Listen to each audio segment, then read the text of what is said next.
Bismillahirrahmanirrahim. Assalamu alaikum wa rahmatullahi wa barakatuh.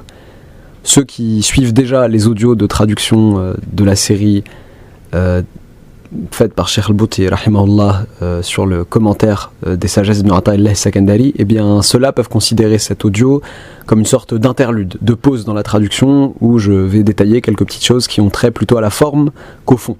Ceux qui ne suivent pas encore ces audios de traduction, vous pouvez considérer ça comme une vidéo incitative, un audio incitatif qui, voilà, venez parce que, voilà, c'est un peu ça. Donc tout d'abord un petit bilan, on en est à 4 audios traduits de cette série. C'est très peu vu qu'il y en a au moins 200 si j'en crois le site d'où je tire ces audios, Nassim Shem. Donc il va falloir mettre un petit coup d'accélérateur. Vous pouvez aussi légitimement dire, si tu veux mettre un coup d'accélérateur, ne perds pas de temps avec des vidéos interludes et faites-nous plutôt des vraies traductions, c'est vrai. Mais vous allez voir que, je pense que les raisons sont justifiées en fait d'un telle pause, on va dire. Justement, je veux en profiter pour donner des raisons incitatives, comme je l'ai dit, à ceux qui n'écoutent pas encore, qui ont un petit peu la flemme ou qui voudraient bien, mais qui voudraient plus de raisons. Je fais partie de cette jeunesse musulmane assez privilégiée dans le sens où j'ai eu la chance, dès le plus jeune âge, d'avoir des parents qui me poussent à apprendre l'arabe. Je traduis, des parents qui me forcent et qui m'obligent à aller à des cours pour apprendre l'arabe. Donc c'était très bien. Bon, à l'époque j'étais très malheureux, mes amis jouaient au foot, moi j'étais à l'école arabe, des trucs comme ça. Maintenant je suis vraiment très heureux, alhamdoulilah, je leur en suis extrêmement reconnaissant. Il y a un travers de personnalité qui s'est développé à cause de ça chez moi.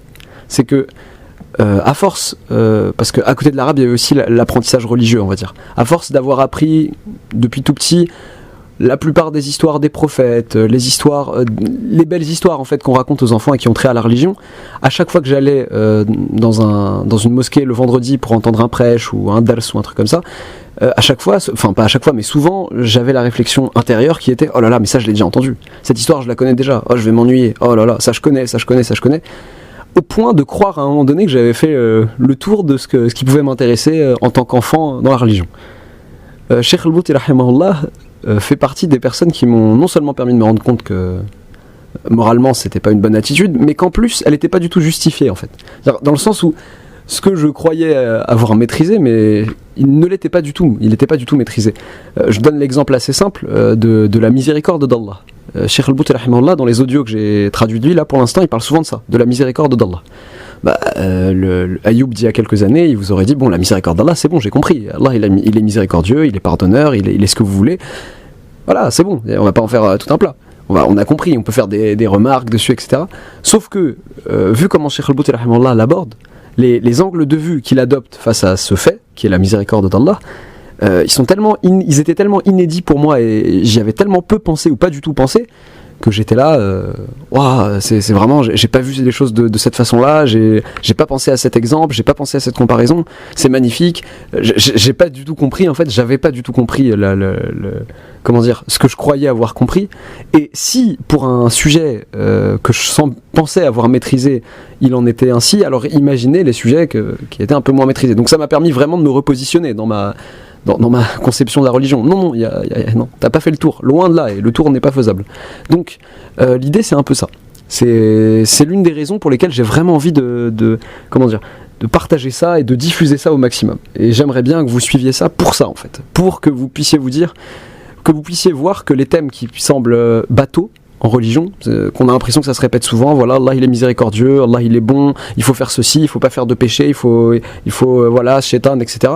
Que ces thèmes-là, en fait, parce que les gens souvent ils s'intéressent plutôt à des thèmes, on va dire, je sais pas comment dire ça exactement, des thèmes à buzz, on va dire. Alors c'est bizarre de parler comme ça dans la religion, mais voilà, on va parler de l'antéchrist, on va parler de ceci, on va parler de cela, alors que les thèmes centraux, on va dire, bah non, on a l'impression qu'ils sont trop bateaux pour eux. Et bien Cheikh Al-Bouti rahimahullah fait partie de ces gens qui m'ont permis de rendre ça moins bateau et de comprendre que non, en fait c'est vraiment, c'est très très riche en fait.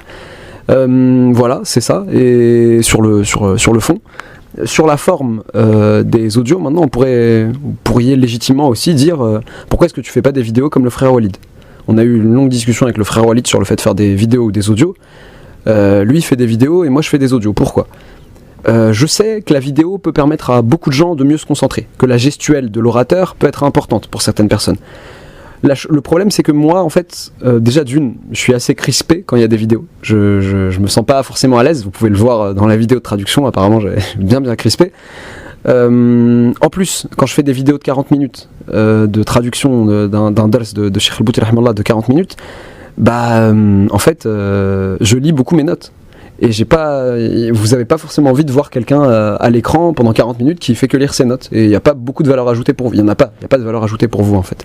Donc voilà, le frère Walid, ça lui va mieux, la vidéo, il gère mieux que moi. Donc c'est bien de... Comment dire c'est cool qu'il puisse y avoir une diversité de contenu, qu'on vous propose une diversité de contenu. Après, vous pouvez aussi m'en vouloir pour la longueur des audios, qui font 30 à 40 minutes. En fait, j'essaye de restituer au maximum les doulous de Cheikh El-Bouti rahimahullah. J'aurais pu les diviser en deux, par exemple, chaque audio dire je fais 20 minutes au lieu de faire 40 minutes. Ce que je veux, c'est vraiment rendre au maximum le travail qu'il a fait, et vraiment que vous voyez facilement l'équivalence et que vous voyez facilement l'épisode qui correspond, etc. De sorte à ce qu'on imagine que d'ici quelques années, Inch'Allah, quand vous aurez bien maîtrisé l'arabe, vous puissiez dire bon, maintenant je vais écouter l'original et alhamdoulilah, Ayoub il a bien fait le boulot, ou au contraire il a pas du tout bien transmis, il a mal traduit, et heureusement que j'ai appris l'arabe maintenant pour m'en rendre compte. Voilà, c'est ça un peu le but de la chose. Voilà, je pense que j'ai fait le tour de ce que je voulais aborder. J'espère que j'ai donné envie à ceux qui n'avaient pas encore cette envie-là d'écouter cette série, et à ceux qui l'écoutent déjà de la partager autour d'eux. Walhamdulillahi Rabbil Alamin.